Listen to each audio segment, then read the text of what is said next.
So in the beginning of the year, I already made a video talking about Lord of the Rings games and how a game like that in a real open world would kind of be a dream come true.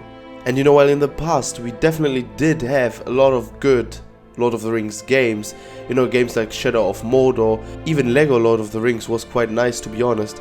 But there's one game in particular that definitely doesn't get the recognition it deserves. And here I'm talking about the Lord of the Rings War in the North, which is an RPG developed by Snowblind Studios and published by Warner Brothers in 2011.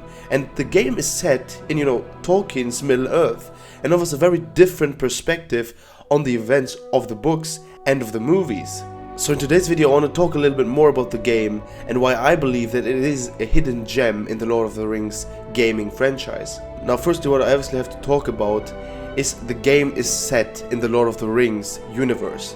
A universe like that, any game that would come out even nowadays in the Lord of the Rings universe would immediately do great, just because it is that very popular and very loved franchise that so many people and players love. So whether a game would be good is a different story, but it definitely would get a lot of hype the same way we had it with Hogwarts Legacy, that obviously comes from the Harry Potter universe. And the Lord of the Rings movies are literal masterpieces, I mean, like 17 Oscars, or what the exact number was, that the trilogy received, and 11 Oscars for one movie definitely speaks for itself. The War in the North really puts a different view on the whole movie scene, because the game's events are set at the exact same time as the events from the movies.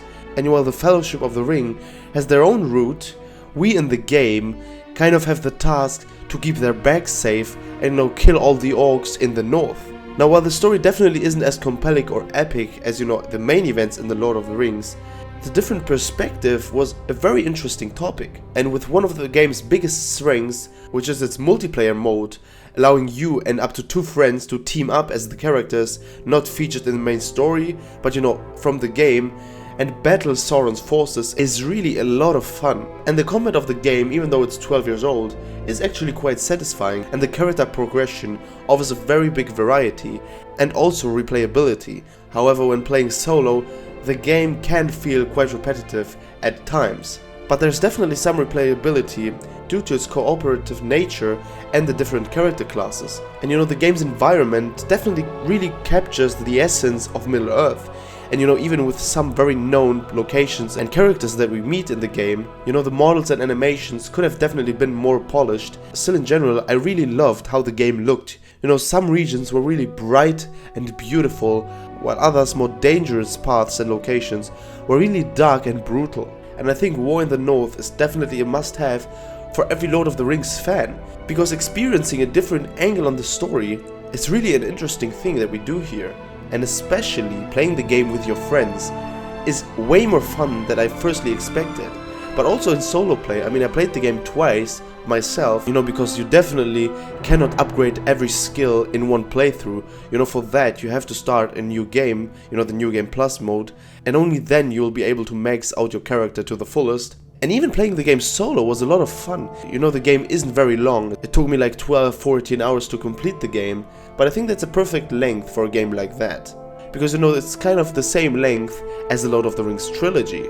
And as I said about my video where I talked about the Lord of the Rings and how an open world game would make so much sense, this game is definitely very underrated and overlooked in the gaming industry, because it definitely makes a solid job on capturing Middle-earth and giving us a new perspective on the storyline. So if you're a fan of the Lord of the Rings franchise, or of fantasy RPGs in general, I would definitely give this game a try, because you can get the game for like under $2 if you buy a key, and the price is definitely worth it for what you're getting here. And obviously it won't take dozens of hours. With the game being very short and quite cheap, I would definitely give it a try, because it's way better than most of us expect. But obviously we have to say here that myself being a huge Lord of the Rings fan, obviously I think that if the game wasn't set in the franchise of the Lord of the Rings, it wouldn't have gained my attention at all.